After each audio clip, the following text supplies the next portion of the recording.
আজকে নরেন্দ্র মোদী একটা স্ট্যাটাস দিয়েছে আজকে।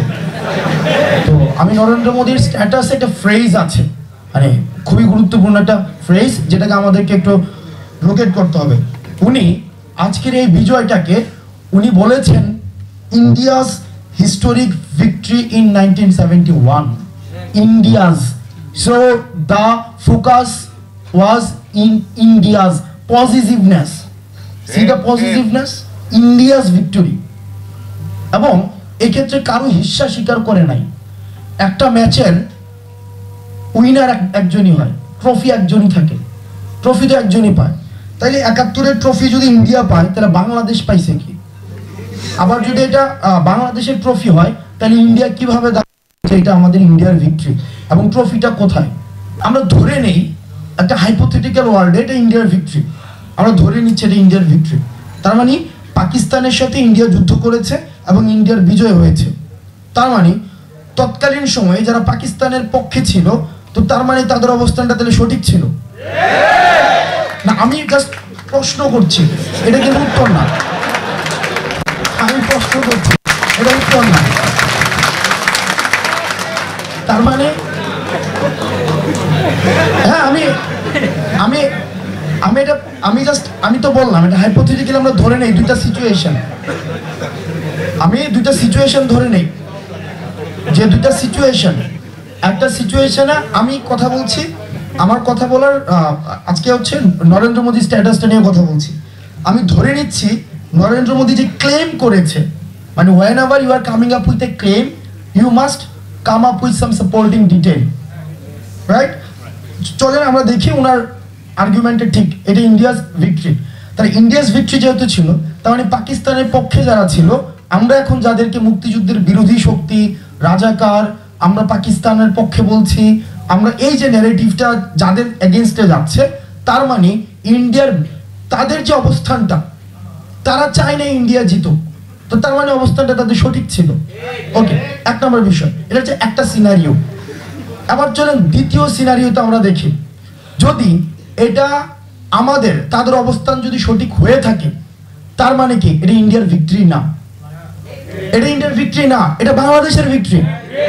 যদি আমরা তাদেরকে বলছি যে তারা স্বাধীনতা বিরোধী, তারা হচ্ছে আমরা তাদেরকে আদারাইজ করছি, আমাদের শত্রু বানাচ্ছি, এবং তারা আমাদের শত্রু, আমি 71-কে বিশ্বাস করি তারা শত্রু, তার মানে কি ইন্ডিয়া যে এই দাবিটা করছে, এই দাবিটা হচ্ছে সম্পূর্ণভাবে একটা মিথ্যা তথ্য, সম্পূর্ণভাবে মিথ্যা।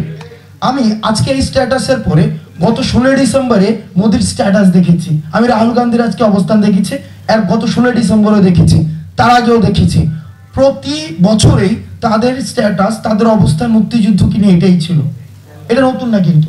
তো তার মানে কি আমরা ধরে নিচ্ছি না, এই যে একটা ক্লেম করছে আমাদের জাতীয় অর্জনকে ভারত বা একটা বিদেশি, সেটা হচ্ছে কি এটাকে অ্যাপ্রোপ্রিয়েট করছে, এটাকে আমরা মিস অ্যাপ্রোপ্রিয়েট বলছি, এটাকে এটা মিস অ্যাপ্রোপ্রিয়েট করেছে। তার মানে এতদিন পর্যন্ত বাংলাদেশ তার অবস্থানে নিশ্চুপ ছিল, তার মানে ট্রফি নিয়ে দিয়ে আসছে, ট্রফিটা নিচে নিয়ে দিয়ে আসছে। তার মানে আওয়ামী লীগ, আমরা যে বলছি এই যে মুক্তিযুদ্ধকে শুধুমাত্র শেখ পরিবারের একটা পারিবারিক সম্পত্তিতে পরিণত করেছে, অনেকে বলে যে মুক্তিযুদ্ধকে আওয়ামী লীগীকরণ করেছে, আওয়ামী লীগ পরিবারের করেছে।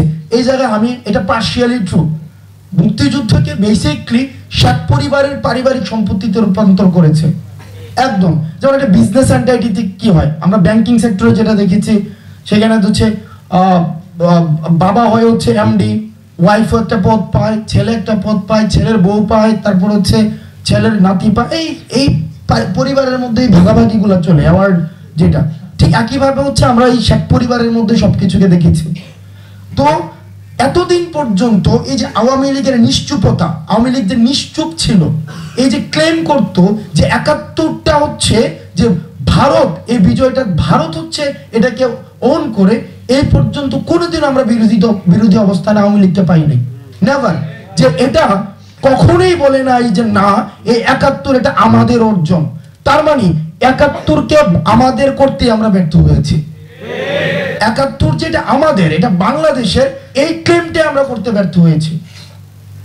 আমরা হচ্ছে এক ধরনের ওই যে দুধ ভাত খেলোয়াড়ের মতো ওই যে মনে মনে খুশি হইতাম, কিন্তু ইন্টারন্যাশনালি বা ইন্ডিয়ান যে ন্যারেটিভটা প্রতিষ্ঠিত হয়েছে যে এটা হচ্ছে ভারত পাকিস্তান যুদ্ধ, এই বিষয়ে আমরা এখনো পর্যন্ত কোনো ধরনের কনস্ট্রাকটিভ কোনো ধরনের ডিবাঙ্ক আমরা স্টেট পর্যায় থেকে আমরা দেখি নাই। তার মানে আওয়ামী লীগ নিজে হাতে এই কাজটা করে আসছে। তারপর দেখেন ৭১ পরবর্তীতে যে ইন্দিরা গান্ধী আমাদের দেশে আমাদের কিছুদিন ফোর্স ডিপ্লয় করে রাখছে, আমাদের পরবর্তী ব্যর্থতাটা কি? আমাদের পরবর্তী ব্যর্থতা হচ্ছে আমরা দেশের মধ্যে আমরা একটা কমিউনিটি হয়ে উঠতে পারি নাই, দেশের মধ্যে আমরা একটা কমিউনিটি হয়ে উঠতে পারি নাই, এবং আমরা বাউন্ডারির বাইরে আমরা একটা সিভিলাইজেশনের ধারণাটা আমরা প্রচার করতে পারি নাই। ইন্ডিয়া কি করেছে? ইন্ডিয়া কিন্তু চিন্তা করছে বিয়ন্ড দ্য বাউন্ডারি। আর আমরা ডিভিসিভ পলিটিক্সে শুধুমাত্র নিজেদের মধ্যেই আমরা সবসময় এক ধরনের কনফ্লিক্টের মধ্যে ছিলাম।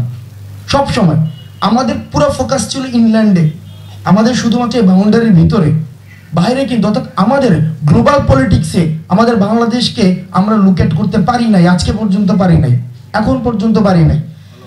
৭১ পরবর্তী সময়ে যখন আমাদের এই মুক্তিযুদ্ধের ধারণাটা পশ্চিমবঙ্গের দিকেও যাওয়া শুরু করলো, পশ্চিমবঙ্গে যেন সেটা ওয়াইড স্প্রেড না হইতে পারে সেই জন্য ইন্দিরা গান্ধী কি করলো যে এখানে ফোর্স ডিপ্লয় করলো। উনি তো সাথে সাথে নিয়ে যায় নাই, ১৬ ডিসেম্বর কি নিয়েছিল? জানুয়ারির খুব সম্ভবত সেকেন্ড উইক অফ জানুয়ারিতে মনে হয় উনি রিট্রিট করছিল, মার্চে রিট্রিট করছে। তার মানে এই সময়টা পর্যন্ত কিন্তু ছিল। তখন শেখ মুজিব ইন্দিরা গান্ধীকে নিশ্চয়তা দিল যে না, আমরা এই যে আমাদের একটা আইডিয়া ক্রিয়েট হয়েছে, আমরা সবাই একটা কমিউনিটি হয়ে উঠব, এই ধারণাটা আমরা বাউন্ডারির বাইরে যাইতে দিব না, আমরা সেটাকে পশ্চিমবঙ্গে যাইতে দিব না, যেটা হিস্ট্রিক্যালি যে ল্যান্ড আমাদের, যাদের সাথে আমাদের কালচারাল অ্যাটাচমেন্ট রয়েছে, যে মানুষগুলো আমাদের, আমরা কি হিমালয় থেকে এই যে বে পর্যন্ত এই ল্যান্ড কিন্তু আমাদের, আমাদের এই সিভিলাইজেশনের আমাদের। তার মানে শেখ মুজিব কি করেছে? আমাদের এই যে সিভিলাইজেশন হয়ে ওঠার যে ধারণাটা এটাকে ব্র্যাকেট বন্দি করেছে।